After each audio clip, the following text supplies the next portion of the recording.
What is going on? Pete Moriarty here. Thanks so much for joining another live stream, yet another live stream. We were cut off last night actually because there was an electrical storm which completely took out the internet. If you missed half of the last question, sorry about that. We'll have that published up on the channel in a clip shortly. But today I am going to be answering more of your questions live. So if you're interested in dropping in a live question, you can head along to ask.itgenius.com. That's ask.itgenius.com. And I've just dropped a link down there in the comments as well. And you can ask me a question live. I'll do my best to get to the live questions. If you are watching live, make sure you say hello. Let me know where you're watching from. We've got customers all over the world, audience all over the world, which is pretty awesome. I think we just hit 30,000 subscribers on our channel, which is pretty great. And I'm here to help you if you're an entrepreneur or small business owner with your tech. If you want to get systemized, organized, and scalable, well, we're here to help you make sure you get everything right so that you can do that. All right, well, buckle up. We've got lots of questions to answer. And if you want to ask a question live, just remember to drop it in ask.itgenius.tv, and that'll drop a fresh question in, and I'll be able to cover it for you. Now, our first question of the day is here from Anonymous. Actually, this one is, "Hi, Pete. I hope you're doing well.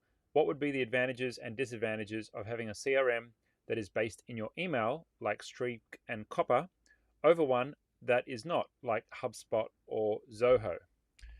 Great question. The good old question of CRM systems. Now, before I answer this, it's important to know that there are different levels of CRM systems.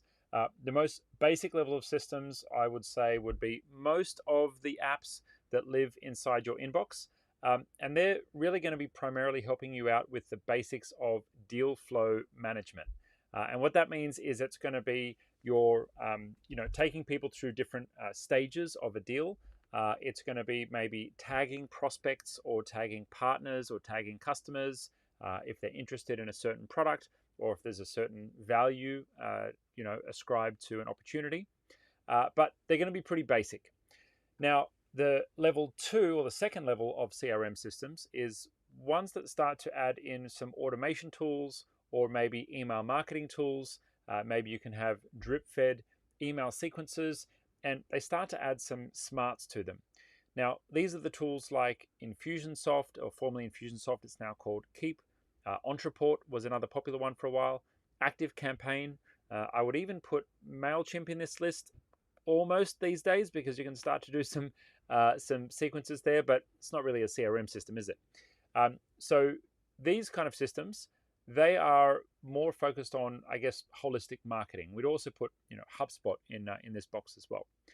And then the top tier of CRM systems is your enterprise solutions. So ERP systems like NetSuite, Salesforce is obviously one of the most popular ones, been around for a very long time.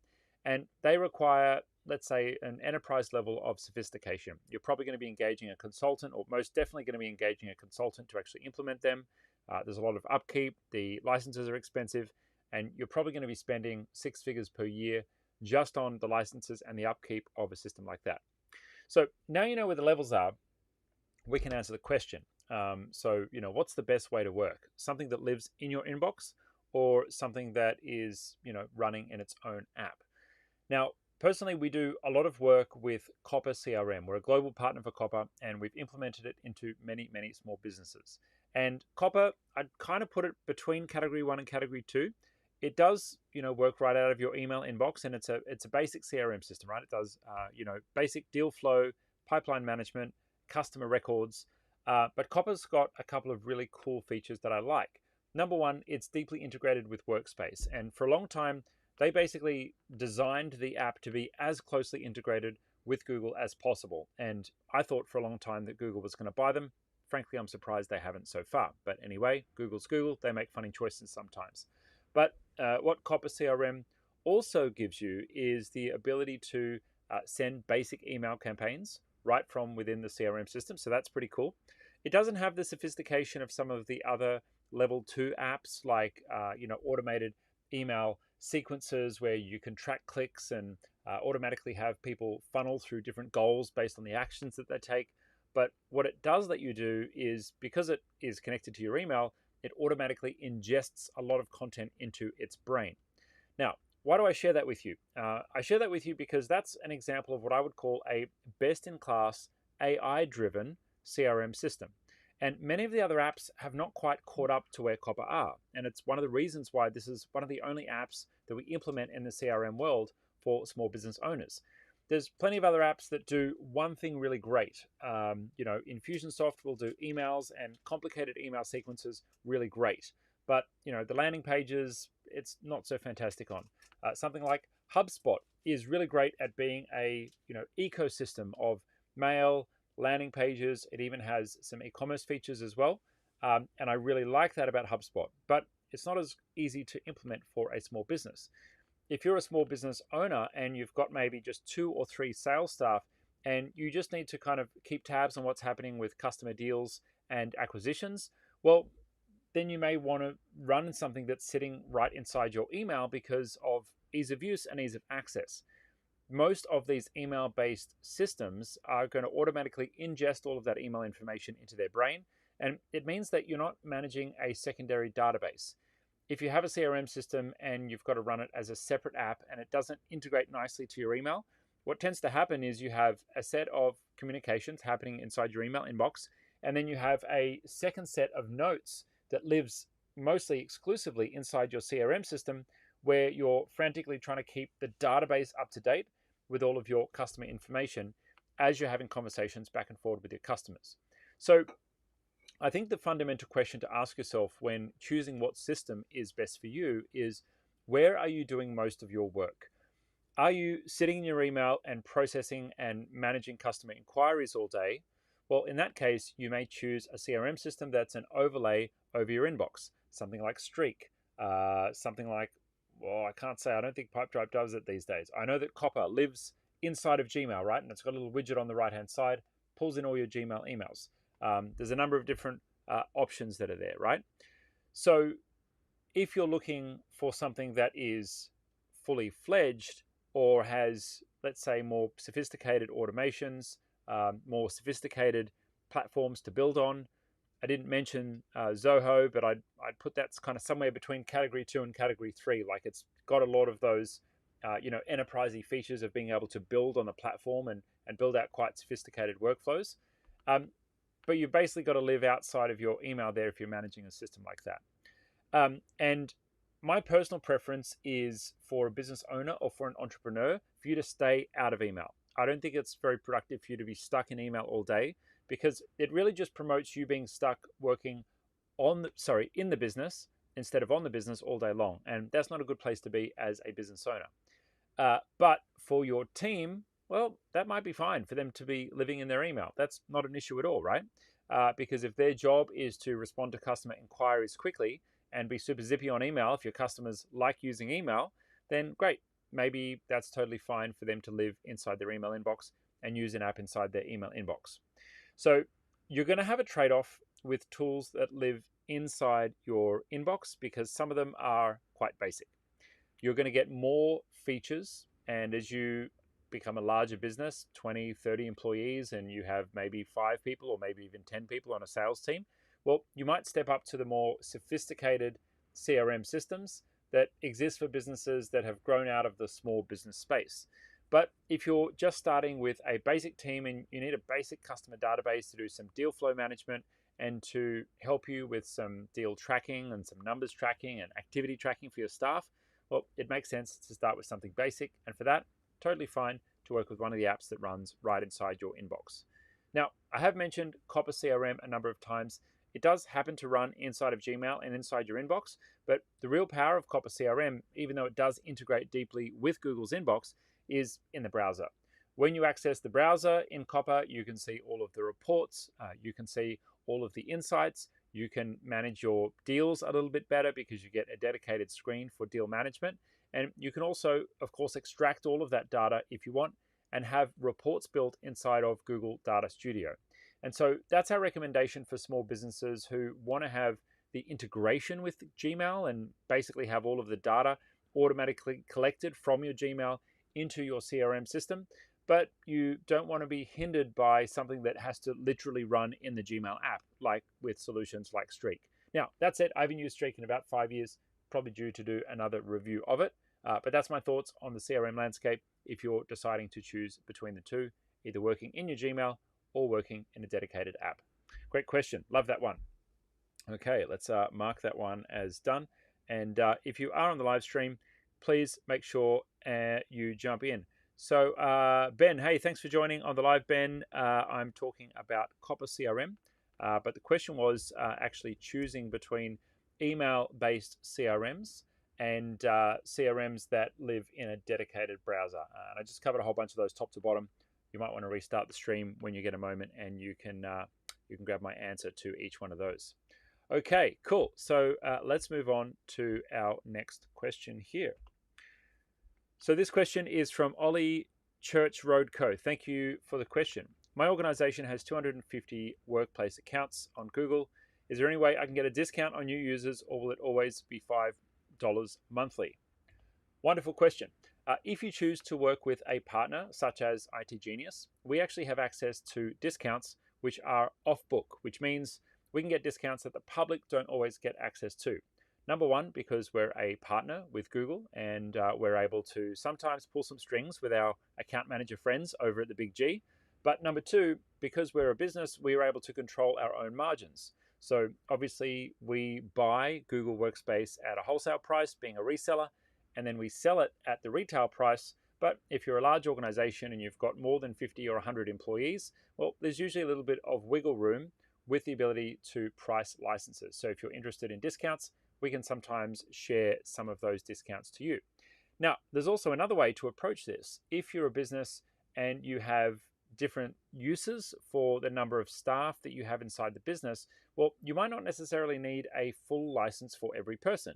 Now, depending on which SKU you're using, whether you're using a business account or an enterprise account, there are obviously different plans within each one of those SKUs, but you also have the ability to do what's called split licensing or split billing.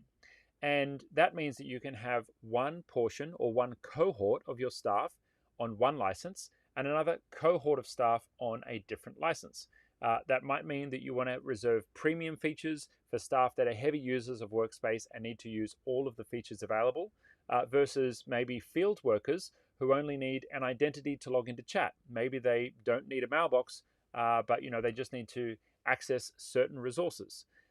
You can share certain levels of access to certain groups of staff, and that's called split billing or split licensing. Now, if you're interested in that, you need to get in touch with our team. You can click on the link down below this video and ask them about access to split billing.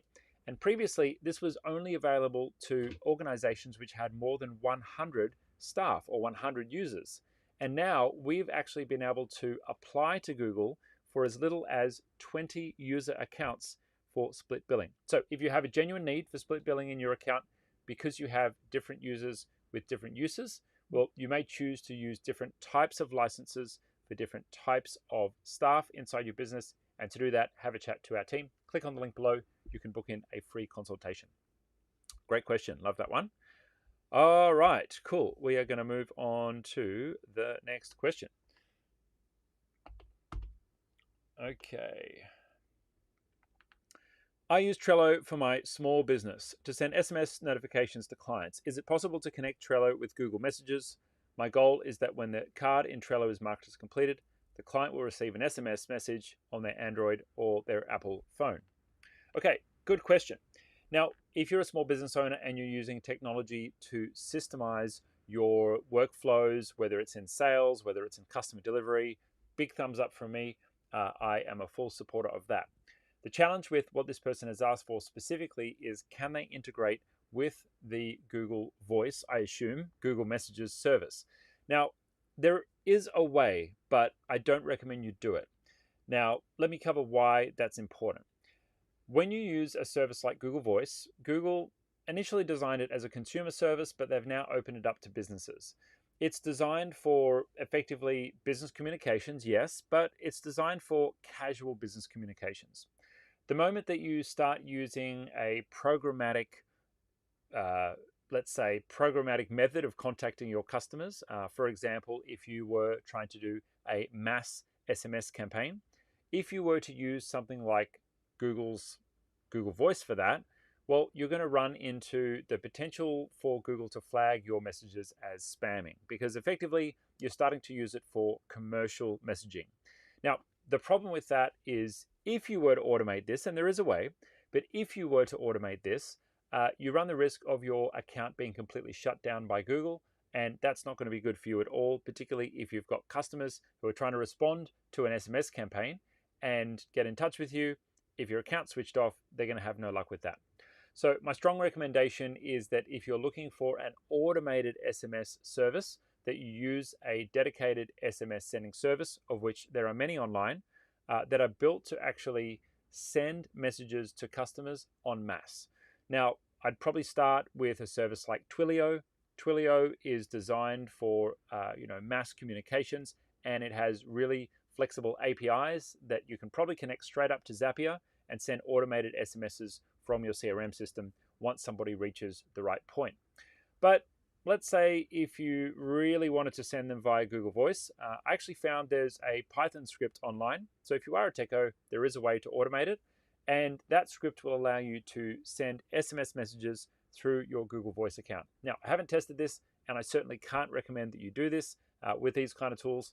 It's unsure to know what kind of results you'll get because there's no official API from Google. And when there isn't an official supported solution, when there isn't official documentation, my recommendation is if you want to rely on this as a business, well, you choose to do this in a way that is suitable for a business application, and that's using the right tools that are actually designed for the job. So if you're interested in sending messages out to your customers on an automated basis when they reach a certain stage of a deal or a certain stage of a product delivery, my recommendation is to use Zapier and then direct them through Twilio. Now, if you'd like some help setting that up, that's the kind of thing that our team can do with our concierge program. We will help you to implement and set up any of your Zaps that you desire. If you want to just send us the instructions on how you'd like that to be configured and let our team know the credentials for logging into the different apps that you want to have connected, we will build out your Zaps with any conditional logic that you'd like included in there for a free service as part of Concierge. So if you're a Concierge member, you can just ask our team to get that done for you. If you're interested in Concierge and you haven't yet joined, click on the link down below and our team will be sure to help you out. Great question. Love that one. All right, let's mark that one as done. Okay. So I got this question a couple of weeks ago, but I guess I'll cover it off again. I want a Chrome tablet. Do they exist? Yes, indeed they do. Chrome tablets do exist. Let's go and open up. I don't think there's many though. So Google made a Chrome, I think it was called the Chrome Pixel tablet. I don't know if they're still making it anymore, but let's go and have a look for it. Here we go. And effectively, this is a tablet running on Chrome OS. And here we go. Now, this is a kind of interesting space at the moment because Google have the Chrome operating system, which is Chrome OS, and that's different to Android, which some tablets also run Android. But the Chrome OS can run Android apps. So if you buy a Chrome tablet, well, then you can run Chrome apps and you can also run Android apps as well.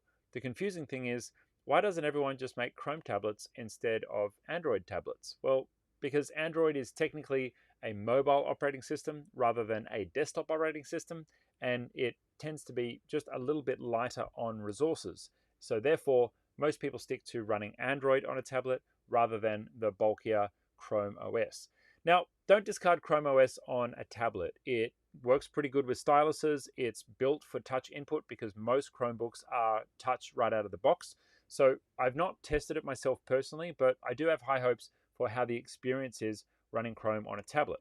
I've run a Chromebook for many, many years, and I would often use my Chrome Pixelbook in tablet mode, meaning I'd flip over the screen and I'd be able to just use the touchscreen on that tablet, effectively a laptop that became a tablet. And when I used that, it allowed me to use a stylus, a pen, I could draw, I could type with it. And I did really like that, using the touch input for just about everything that I did. Now, that said, these haven't had a massive take-up. I would recommend if you're new to a Chrome device, I would choose a Chromebook or a Chromebox first.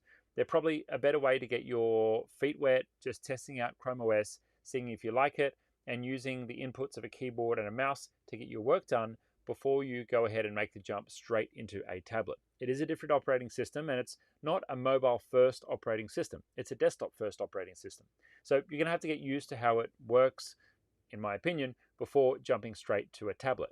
But I'm 99% sure, even if you did buy the Chrome Pixel tablet, well, that you could actually connect a Bluetooth keyboard and probably a Bluetooth mouse. Some of them even come with docking stations, and with that, you can actually just use it like a laptop if you wanted to. I still haven't decided to make the jump completely to tablet living. I've got an iPad Pro, and I find myself still going back and forward between that and a desktop or a laptop style computer. I don't think there's any utopia in devices that we use, but if you are interested in Chrome in a tablet, Google makes one, and that's probably the best place to go to test it out. Good question. All right, cool. Thank you very much for that one. Okay, we have another question here. How can I retrieve a Google Meet that I didn't record? Good question. We get this one pretty regularly as well. Now, if you're in a Google meeting and someone wants to record the meeting, the recording has to be stored in a Google Drive somewhere, because all of Google's recordings automatically get saved to a Google Drive. Now, how the rules work if you're working in Google Workspace is that the organization that organized the meeting, so that's the person who arranged the meeting and put it onto Google Calendar, is the only person who's allowed to start the recording of that meeting. And that's because the meeting is effectively owned by the organization that started the meeting based on the person's calendar that it got placed onto first. Now, there's some ways of doing this with shared calendars. So if you have organization A and they want to schedule a meeting for organization B, you can share a calendar across and the recording will work across the different organizations. But let's say, for example, you're on a meeting and you're not the owner of the organization, or you're not the person who's the owner of the meeting because you didn't schedule it. Well, you may not see the recording button in your Google Meet, or you might see it and it's just grayed out and not available for you. Now, what happens in that case is the person who is the organizer of the meeting needs to start the recording, or at least someone who has the same domain name or email address as that person. Now, when that meeting is concluded and the recording automatically finishes, it's going to be placed into the Google Drive of the person that owns the meeting. So the person who's organized the meeting, that domain name is effectively the owner, and the recording is going to be placed into their My Drive, and from there it's going to be shared with the participants in the meeting. But the owner of that recording becomes the person who was the organizer of the meeting. Okay, great. So let's say you've participated in a meeting, somebody else recorded, but you don't see it in your Google Meetings recordings right now. Well, what that probably means is that the meeting was started by somebody else and they're the organizational owner. Now, depending on their sharing settings, you may or may not be able to go back to the calendar event, open the calendar event, and sometimes you'll be able to see the meeting recording automatically saved into the calendar event. And if you were a participant in that meeting, you can typically click that button and access the recording. It will have shared view access to you if you were a participant. But if you, for some reason, based on the sharing settings or based on someone manually changing the access to that file, don't see access to that meeting, well, it's up to the person who organized the meeting and made the recording to find that recording file and share it with you. Now, there's two places they can go to find that recording. Actually, there's three. Number one is inside their Google Drive. They can go and find it manually in the Google Meet recordings folder.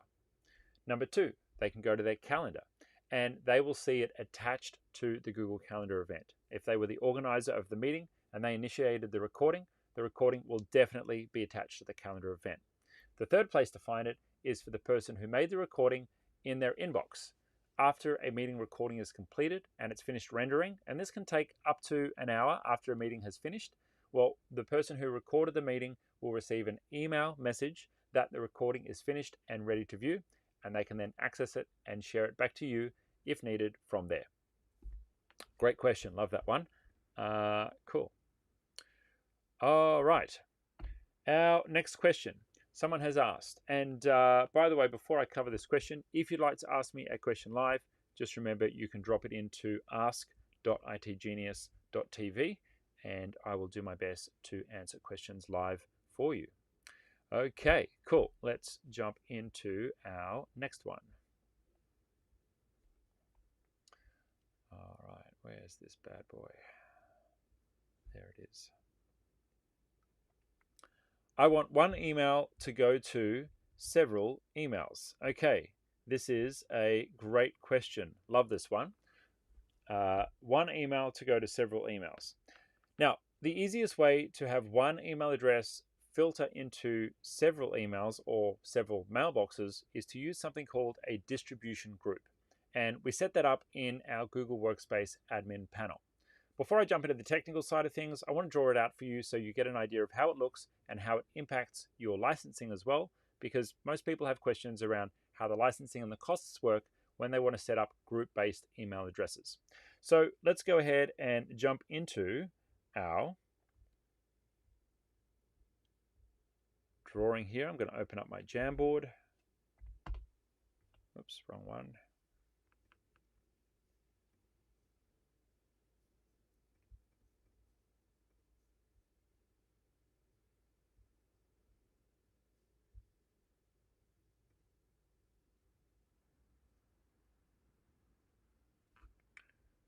Okay.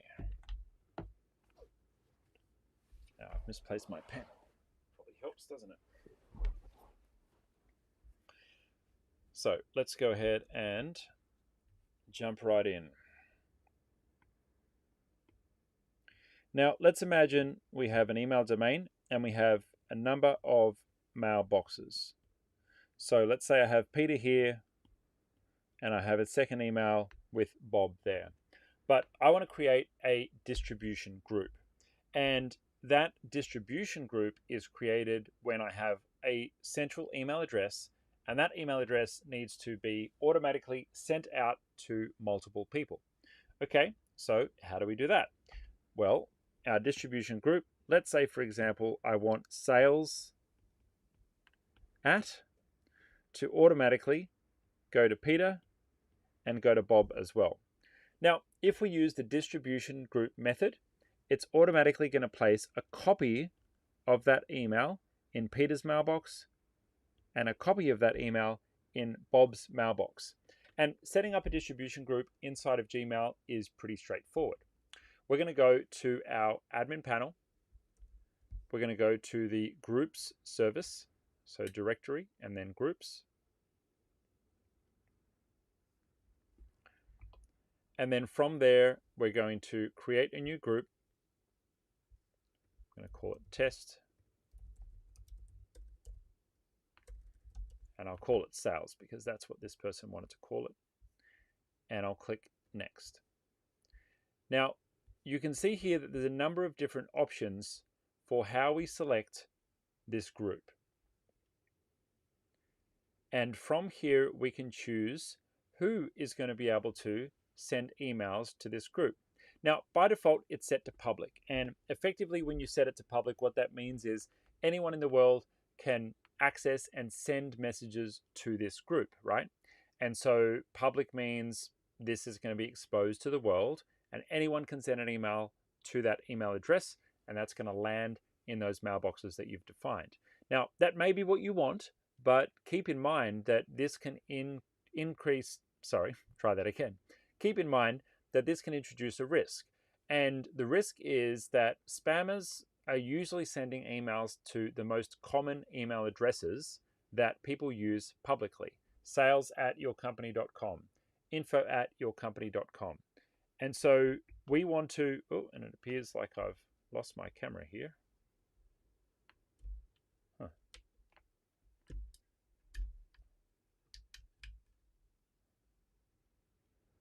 Bear with me one moment. I'm just going to do a little reboot on my camera.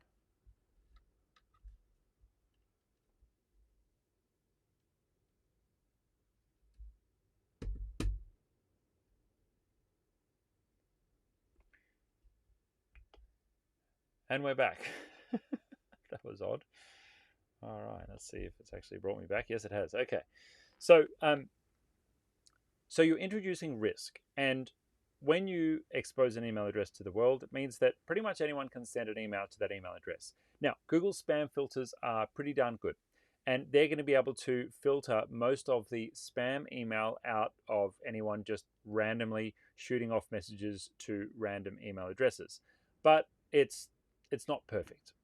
So just keep in mind that if you want to make this a public email address, be mindful that people are going to try and spam it. But that said, if you only need to use this internally, Google also has an option for that. So you'll see here in the group options, I may choose to untick the external box under who can contact group owners. I may also choose who can post to leave that unticked from external as well.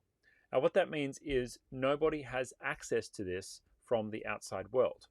If I do want to expose this publicly, well, I want to tick the external users can post and external users can contact group owners as well.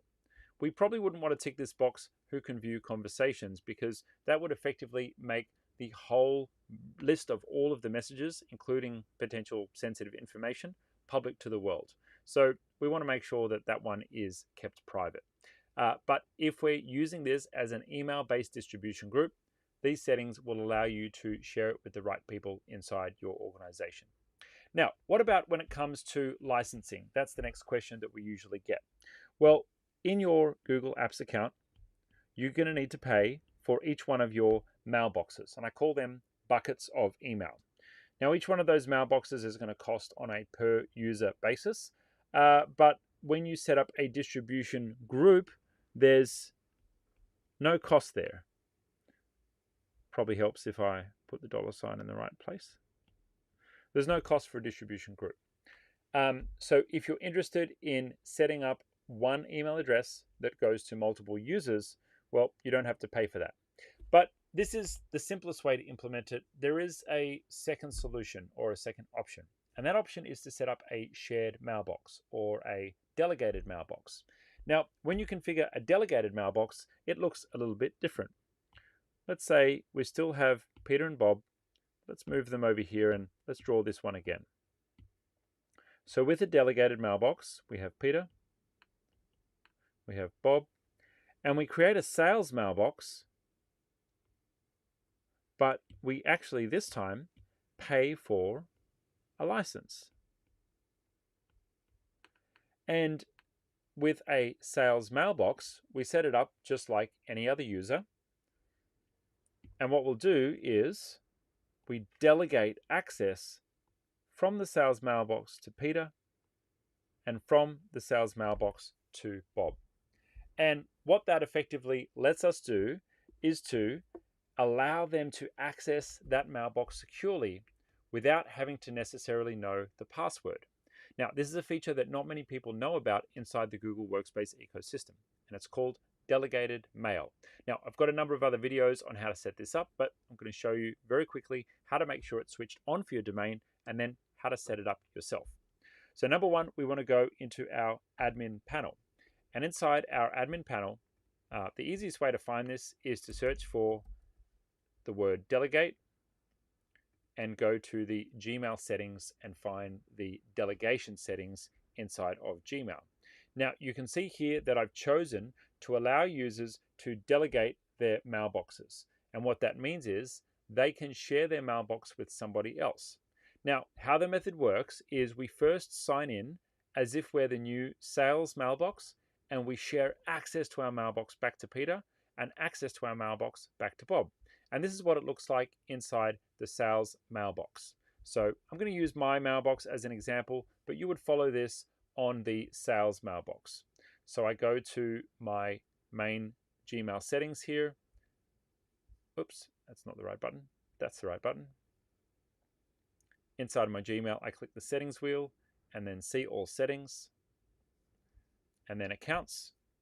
And from here, you can see the option to grant access to your account. And that's where I will share access from my account to someone else. But in this case, we're going to be sharing from the sales mailbox to Peter and from the sales mailbox to Bob. And when it's all said and done, now imagine that I'm back in Peter's mailbox, because I am. if I want to access the sales mailbox, I just need to go up here in the top right hand corner, and you'll see here there's accounts that I have the password for that I'm actually signed into, but there's also accounts that I've been delegated, and I don't need to know the password to those accounts because they automatically show up. And if I choose to open one of those accounts, I can open the account and it will automatically open in a new tab without me needing to sign in.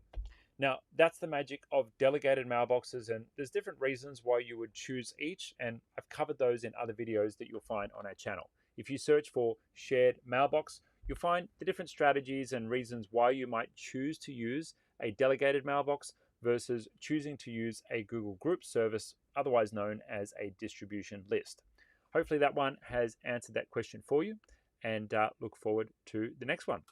Okay, well, we haven't had any other questions come through live. I'm going to wrap it up here. If you haven't already joined one of our online boot camps to learn more about Google Workspace, we have one coming up sometime probably in the next 2 to 3 months. So make sure you're following us on the socials and you are on our newsletter list. You'll be able to access that once we announce the next event. And if you're interested in learning more about itGenius, click on the link down below. We have a free consultation available, eligible for all business owners, even if you're a sole operator, right up to a large organization with hundreds or even thousands of users. Our team will be very happy to help you out, give you some guidance and support. And if our concierge product is a good fit for you, then we'd be happy to welcome you as a member. Now, if concierge isn't right for you and you're just looking to fix one thing with your account, maybe it's archiving some user accounts that are no longer being used right now. Maybe it's checking and fixing your DNS records, making sure they're tweaked and all aligned as they should be, so your emails don't go to spam. Maybe you want to change something in the admin panel and you're just not sure if you're doing it right. Well, you might want to check out our quick fix service. So to access that, it's really simple. You just head along to itgenius.com and you'll see right here in the menu bar, it's called Quick Fix, and it's only a couple of $100. And that will get you access to our support team for one support request. Now, that may be something like fixing your DNS records. It may be something like changing a user account. It may be something like setting up a new account if you're new to Google Workspace. But if you're interested in something small, you're not yet ready to commit to joining Concierge for the year, that's totally fine. You can just jump on to the Quick Fix support. Anyway, I'll say goodbye now and sign off. Thank you so much for joining. Look forward to seeing you in the next one. And please make sure you are subscribed to the channel. If you're not already following me on Instagram, if you're interested in what I'm up to in my personal life, you can click on down to the link down below here and go through to peter.tv, and you'll find my personal website with a link to all of the socials there. I even have another channel. I've got a couple of other channels actually. If you're interested in more about my philosophy of business and entrepreneurship and how that intersects with my passion of psychology and leadership, well, you can check out my channel. It's under my name, Peter Moriarty. You can search for it. Otherwise, head to peter.tv and all the links are there. Okay, till next time. Cheers.